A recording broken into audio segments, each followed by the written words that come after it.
So this is a very impressive pushing of the goalposts by Skip. So he's basically saying that LeBron's shot against the Warriors doesn't count because it was really hard, I guess. Like, he can just heave and hope. If he misses, no expectation, no fault. It's an impossible shot. So basically the shot was so hard that it reduced the difficulty to nothing, which means it was just a random, I don't know. Here's what I do know. If Kevin Durant made this same shot, Skip would have been losing his mind. Anyway, what does Twitter have to say? Save your tears for another day with all due respect. How's the Mark Jackson burner doing? 10K followers? Alright. He'll get up there soon enough. It was a great shot. Stop hating.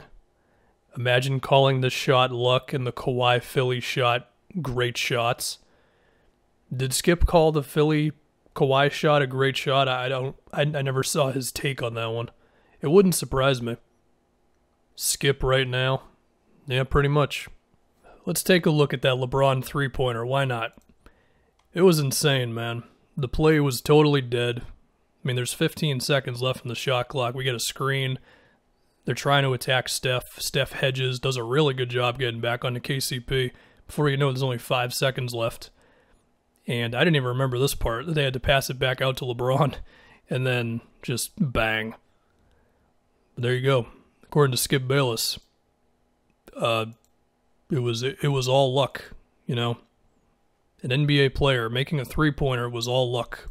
There you go. Blake with a ridiculous pass. Mike James throws the lob to Durant. This could have been the play of the year, honestly. You get Blake, who just throws it behind himself, hopes for the best. Gets right to Kyrie. Mike James, KD, that's great. Before the season started, Chuck guaranteed Wiz and Hawks to make the playoffs. Hawks are in, Wiz are in the play-in. This was 3 days ago. I mean, I never did a preseason prediction for the standings, but I would have had the Wizards in. I don't know if I would have had the Hawks in.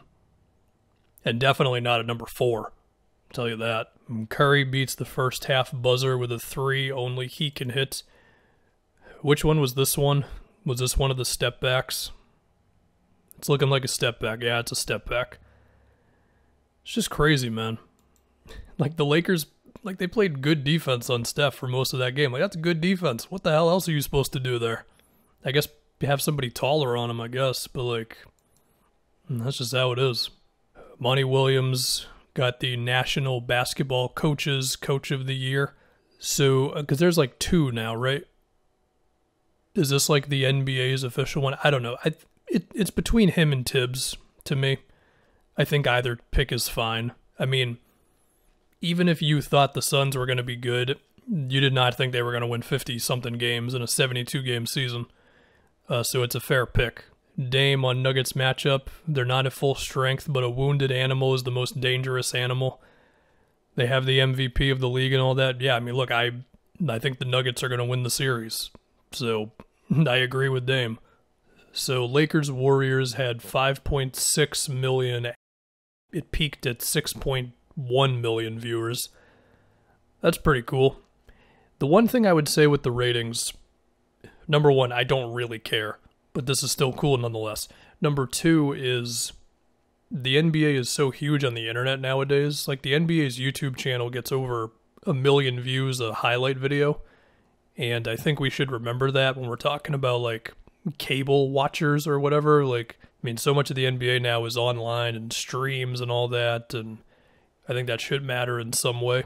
The results are in for the least valuable player.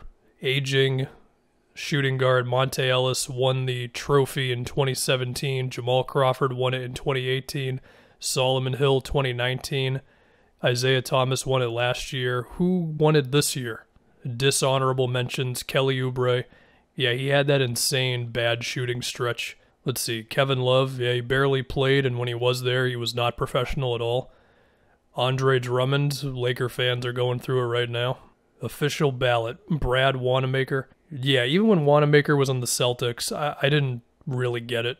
I just felt like the guy did a great job at not screwing up, but he didn't do anything that well. Elfrid Payton, Knicks fans hate him, no doubt.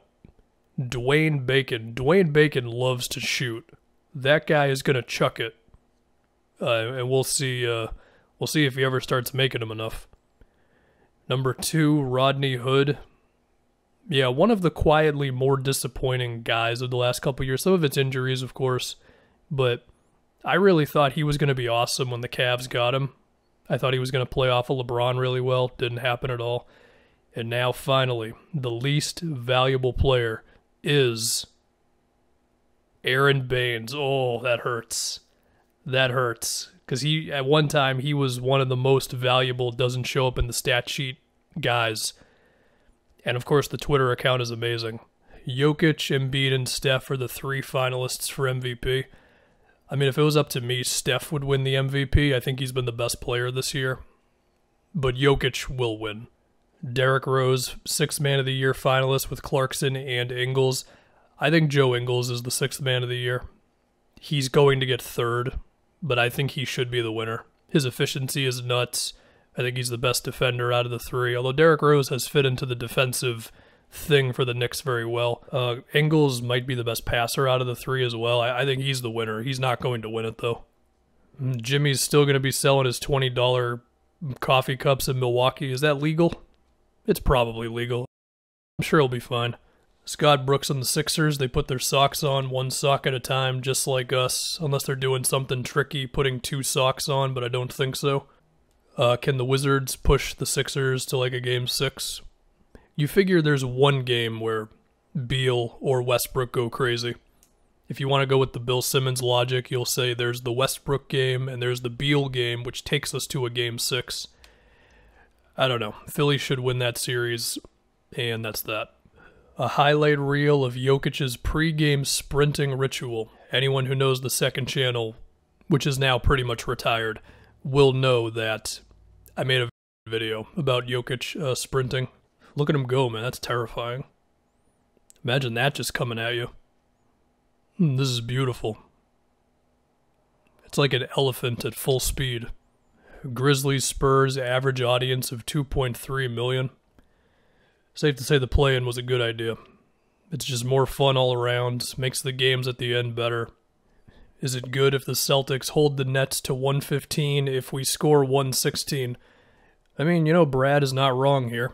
I just want them to put in a respectable 5-game series. That's all I want. Steal 1 game in Boston and don't get killed the other 4 games.